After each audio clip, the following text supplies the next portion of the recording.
जय जिजाऊ, जय शिवराय, जय भीम. आता हा व्हिडिओ फार ऑर्गनाईज नसेल, पण समजून घेण्याचा प्रयत्न करा. ही क्रोनॉलॉजी समजा. काल रोहित आर्या म्हणून एका कॉन्ट्रॅक्टरचा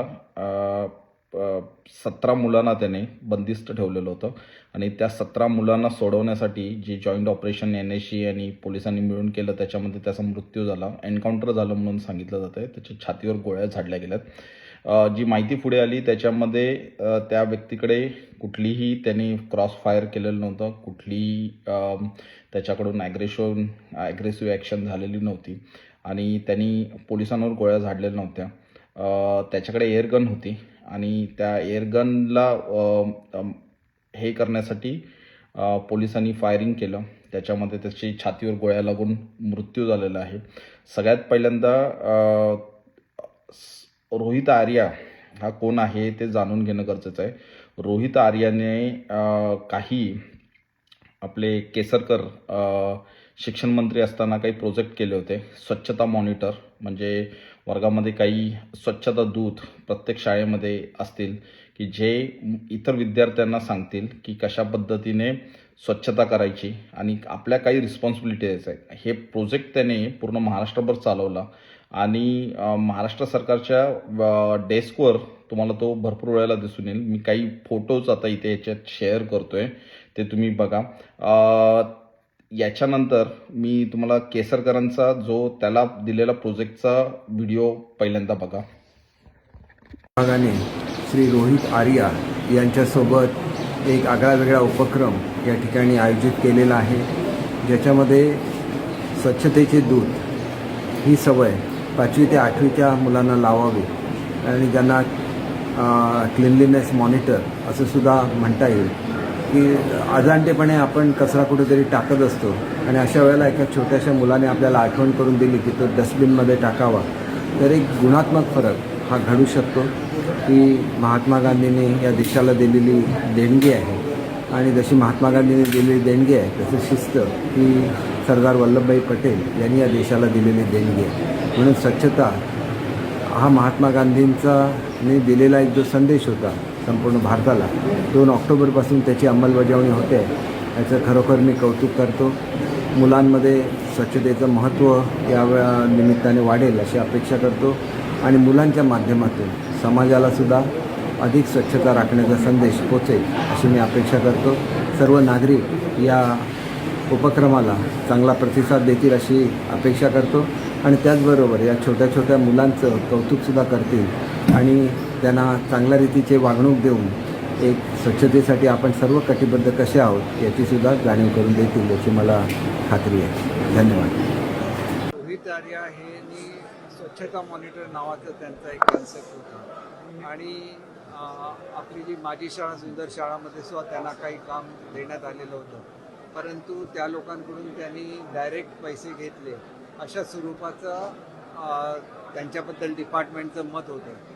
तर हे जे मॅटर आहे ते त्यांनी डिपार्टमेंटशी बोलून सोडवलं पाहिजे, कारण शेवटी सरकारची काम करायची एक पद्धत असते आणि त्या चौकटीमध्येच सर्वांनी काम करायला लागतं. अशा तऱ्हेने कोणाला तरी ओलीस धरणं हे चुकीचं आहे. या व्हिडिओनंतर एक गोष्ट सांगायची आहे की त्याचे ते 2 करोड रुपये जे काही सँक्शन केलेले होते या प्रोजेक्टचे, ते 2 करोड रुपये त्याचे अडकलेले होते. केसरकरांनी ही स्वतः गोष्ट मान्य केलेली आहे. त्याच्यासाठी तो कितीतरी दिवस झालं प्रोटेस्ट करत होता. त्याने भरपूर प्रयत्न केले. त्याच्या मागच्या प्रोटेस्टमधला त्याच्या पत्नीचा आक्रोश हा बघा, हा पुढचा व्हिडिओ बघा. त्याच्यामध्ये तुम्हाला लक्षात येईल की त्याच्या पत्नीने किती आक्रोश केलेला आहे. माझं सुटका होईल ना बाबा. पहिलं उपचार घ्या, नंतर काय करायचं नाही घ्यायचे मला. कंटाळले हो, कंटाळले किती करू मी, म्हणजे किती बघते मी, मला माहिती. माणूस चालला पाहिजे. सरकार कसलं बी असू द्या, माणूस जगू द्या, शेवटी तुम्हाला सुख मिळालं पाहिजे, त्यांना सुख मिळालं पाहिजे. माणसाच्या जीवापेक्षा काही नाही. बघा तुम्ही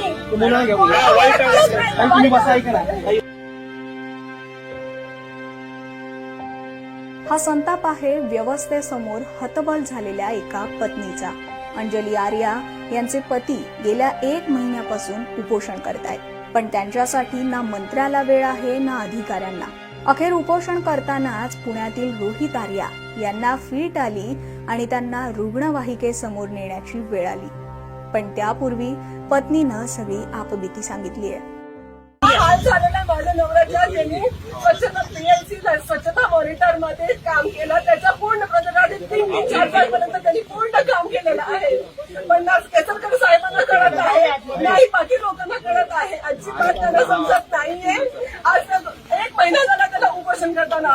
लास्ट टाइम मंत्रालयात पाडला होता. त्याच्यानंतर मंत्री महोदय त्याच्याकडे गेले होते, घरी गेले होते, आश्वासन दिलं होतं की आम्ही करू तुमचं सगळं. एका तुम्ही प्रोजेक्ट केलंय, तुमचं रिकग्नेशन करू, तुमचं आहे, तुमचा प्रोजेक्ट आहे, आम्ही करू. पण काहीच ते करत नाहीये. आता असं महिन्याचे हाल झाले. मंत्री महोदय तुम्हाला मिस्टेक सांगतेय, त्याला तू वैकुंठला गेलास ना, मी तू सोडणार नाही कोणालाही. काय त्रास असतो त्याला, तुम्हाला काहीच कोणाला कळत नाही. तो किती त्रास मागणी अशी काहीच नाहीये. तुमचं जे प्रोजेक्ट चालू होतं मिशन नेक्स्ट चेंज स्वच्छता मॉनिटर, ते त्यांनी स्मॉल प्रोजेक्ट सुरू केलं होतं. केसरकर साहेबांना आवडलं. त्यांनी माझी शाळा सुंदर शाळामध्ये ते घेतल्यानंतर त्यांनी म्हटलं की 2 कोटी रुपये तुमचे आम्ही सँक्शन करतोय, तुम्ही करा. ते पूर्ण प्रोजेक्ट झाला, संपला, सगळं केलं, पण पैसे काही दिले नाही. त्याला रेसिग्नेशन दिलं नाही की ते प्रोजेक्ट रोहित आर्यांचं आहे. कुठेही त्याचं नाव नाही, काहीच नाही. चला आम्ही म्हणलो ठीक आहे, काय आता नवीन प्रोजेक्ट सुरू करतो. सेम प्रोजेक्ट आता तुम्ही बघितलं ना, GR बघितलंच ना तुम्ही, त्याच्यामध्ये पण PLC स्वच्छता मॉनिटर आहे, तुम्ही केलेलं आहे. पण अजूनही ते लोक काहीही करत नाहीये.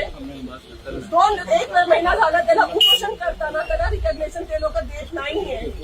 पैसे तर सोडा.